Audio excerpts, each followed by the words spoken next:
Crisis which is in Africa today is because of philosophical, ideological, strategic, economic mistakes, which we have been talking about since the 1960s. This is not an accident. Aid has been for profiteering. This has been the problem. Now, the World Bank people and other groups have been talking of sustainable development. Even in your documents, I have seen those words there. I am now going to be 80 years old. Africa does not need sustainable, you could call it sustainable underdevelopment. Africa needs socio-economic transformation. How are you doing, guys? I hope you're doing fine where you are, and if you're not doing fine where you are, please do fine. I think I'm now comfortable. Somewhere in 1945, there was a man who was very slim, had nothing more to say, a man who was very minimalistic, a man who believed he could carry out a non-violent protest and demonstration and bring his country to independence. Yes, Mahatma Gandhi is a very controversial figure in the world today. Many people think that Mahatma Gandhi is the best man. Other people think that Mahatma Gandhi was just a man who was exploiting other people to enhance his betterness. There's one thing he said that always sticks with me up to date. Be the change you want to see. This is something that Mahatma Gandhi said, and I believe you should be the change you want to see. Africa starts with us. Coincidentally or apparently, there is a man here in Africa as well. Yoweri Museveni, the president of the Republic of Uganda. This man is a very, very powerful man. He's a wise man.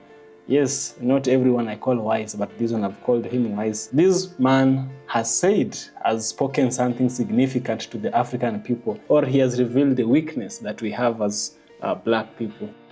Africa has all it needs to develop, even better than many other countries outside Africa. But the selling of raw materials is really affecting us. He is giving quite a narrative about it. I have to add context to what I'm telling you right now. Africa's history of exporting raw material dates back to the colonial era, when European powers established an extractive economy to serve their industrial needs. This exploitative legacy has persisted, with many African countries continuing to rely on the export of raw materials such as minerals, oils, and agricultural products. Museveni has a different story to tell, and I think it will be just if we give him a chance to speak, get to listen what he has to say, and then by the end of the video, of course, I shall give you a deep, critical analysis. Yes, let's dive in.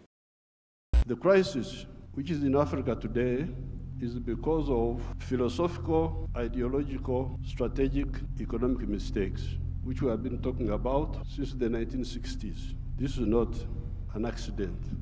Aid has been for profiteering. This has been the problem. Now, the World Bank people and other groups have been talking of sustainable development. Even in your documents, I have seen those words there. I am now going to be 80 years old.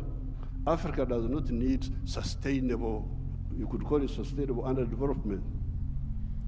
Africa needs socio-economic transformation. The main reason why there is no growth is because the growth factors are not funded. They are not even understood. What are the growth factors? We now talk of private sector-led growth. Yes, but for the private sector to grow, what does it need? It needs low costs of production. And what are the low costs of production? Number one, transport. You must have low transport costs. Where do low transport costs come from? From the railway. If you don't fund the railway, how will you get low transport costs? Wonderful people, Banco Mundial, IMF, all of this. Where will low cost of production come from if you don't have a railway? I have been here for the last 64 years. I've been watching as a student leader, as a freedom fighter, now as the leader of a country. How many railways have been constructed or funded in Africa? The few that have been was by China, the Tanzania Railway to Zambia, and recently, China, another one here in Kenya, and then Tanzania on their own, they are building a railway line. So, if you are talking of helping Africa, the railway, because if you fund the railway, you will have low cost of transport, and you can produce products which are cheap, which can be bought in the world. The second cost pusher is electricity. If you don't find electricity, and you talk about sustainable development, what are you talking about?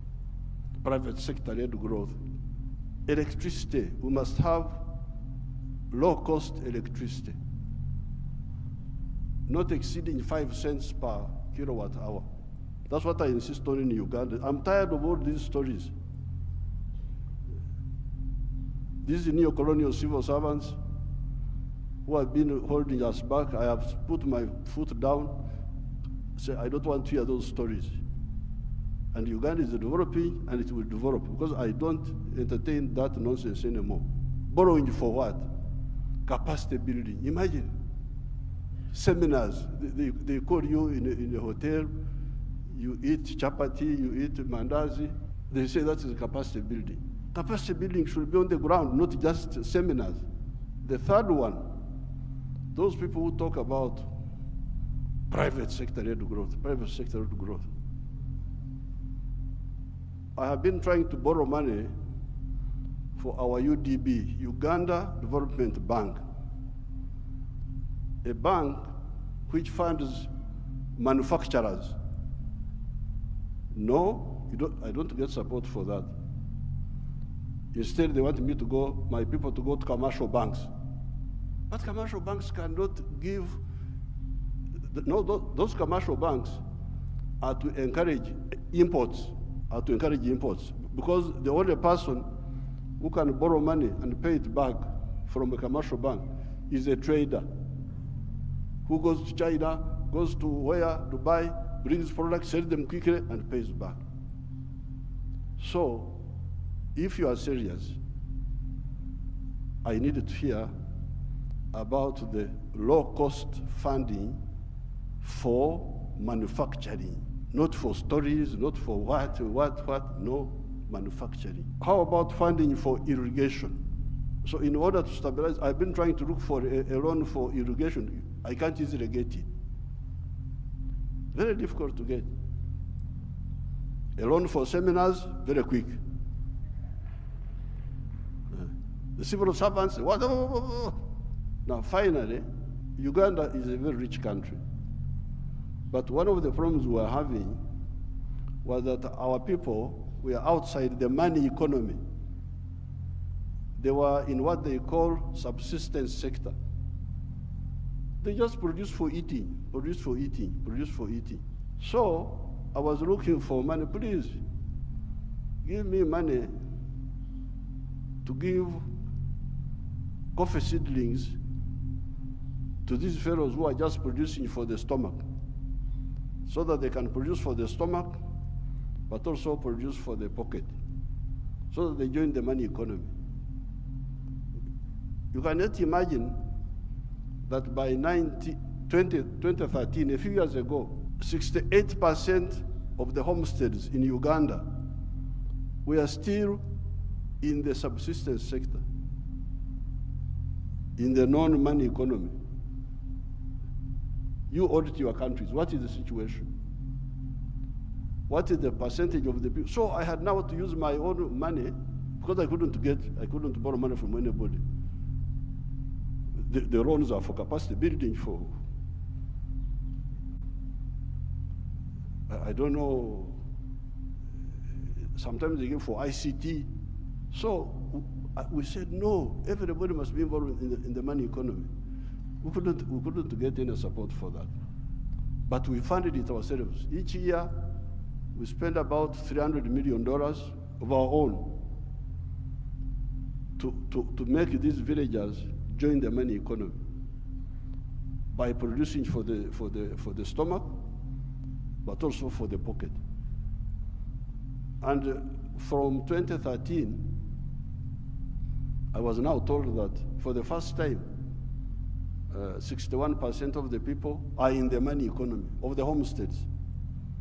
It is only 39% that are still out. You imagine those are still there, just eating, no money. Then you get your neo-colonial civil servants. They talk of import support. Imagine there is money for import support. Import support. The governor writes to me, reports, we have got import cover for so many months, but I don't want to import, I want to export. Why don't you tell me about import substitution and export promotion? Instead you are telling me of import support. So money is available for to become more dependent. Now, finally, the curse, which we told our people about in the 1960s, we told them, part of the wars we fought in Uganda, we had to get rid of the neo-colonial groups which were there, which were stopping us from thinking. We had to get rid of them by force. But one of the problems was Africa producing raw materials, matière primaire. They call it in Français, matière primaire. Raw materials. Imagine coffee. The global value of coffee is $460 billion. All the coffee producing countries of the world, Brazil, us, all these, we only get 25 billion of that. Out of the 460 billion, the coffee producing countries get 25 billion. And Africa gets only 2.5 billion.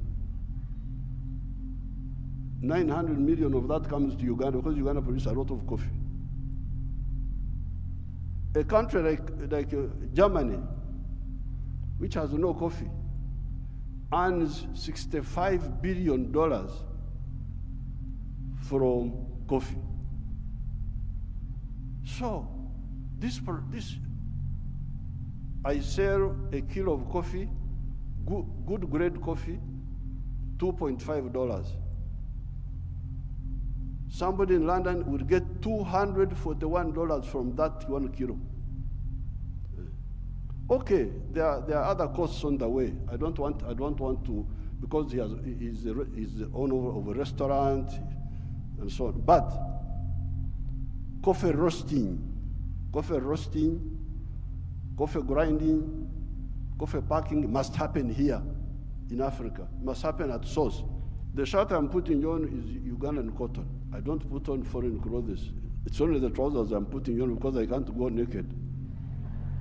Because they have not solved that problem for me.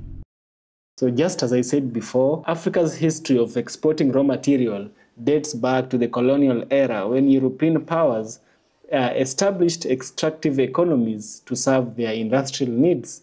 This legacy has persisted with many African countries continuing to rely on the export of raw materials such as minerals, oils, and products. President Yoweri Museveni has emphasized the importance of exporting finished products rather than the raw materials for several reasons. And here my reasons, good people. Economic vulnerability. Dependence on raw material export makes African economy vulnerable to global price fluctuation. When price fails, these economies suffer from reduced income, leading to budget deficits and economic instability. Volatility hinders long-term planning and investment in other sectors. Limited value addition. Exporting raw materials often means exporting jobs and wealth to other countries where value addition occurs. By not processing raw materials locally, African countries miss out on the economic benefit of manufacturing and industrialization, such as job creation, technology transfer, and high-value products. President Yoweri Museveni is highly insisting on export of finished products, not raw materials. Raw materials exported often result in trade imbalance. African countries import finished goods at higher cost than they export raw materials. This imbalance can lead to a drain on foreign exchange reserves and limit the ability to invest in infrastructure and development projects. The extraction and export of raw materials can have significant social and environmental consequences. Mining and agricultural activities can lead to environmental degradation, loss of diversity, and displacement of local communities. These impacts can undermine long-term sustainable development. Policy and structural challenges again. Many African countries face policy and structural challenges that hinder economic diversification. These include inadequate infrastructure, lack of access to finance, and limited skills and technology. Addressing these challenges is crucial for transitioning to a more diversified and resilient economy. We have some examples of countries. He has said that Kenya itself had to, you see, there is a man who is an Indian, and this Indian, Museveni has realized he is coming here to extract raw materials. He sells them to Africans and he carries the money, takes it to India. These are not my words, these are the words of President Yoweri Museveni. Countries like Zimbabwe and the Democratic Republic of the Congo have attempted to pivot from raw material export to value addition. These efforts highlight the potential benefit of industrialization and the challenges of overcoming historical and structural barriers. The export of raw materials has constrained the growth of many African countries by creating economic vulnerability, limiting value addition, and perpetuating trade imbalances. To achieve sustainable growth, African countries must focus on diversifying their economies, investing in value addition, and addressing policy and structural challenges. By critically analyzing these factors, it becomes clear that reducing dependency on raw materials, exportation that is, and promoting value addition is essential for the long-term development and prosperity of African economies. What is your thought of this? What is your idea? You have an idea? Kindly share with us. Here we are loving people who share their thoughts. Yeah, we love sharing, and we believe sharing is caring. So that's all for today, guys. If you like what I do, you know what to do. Do a subscription, do a like, do a share. Support me on Patreon, donate. Just donate whatever you have. I will so much appreciate.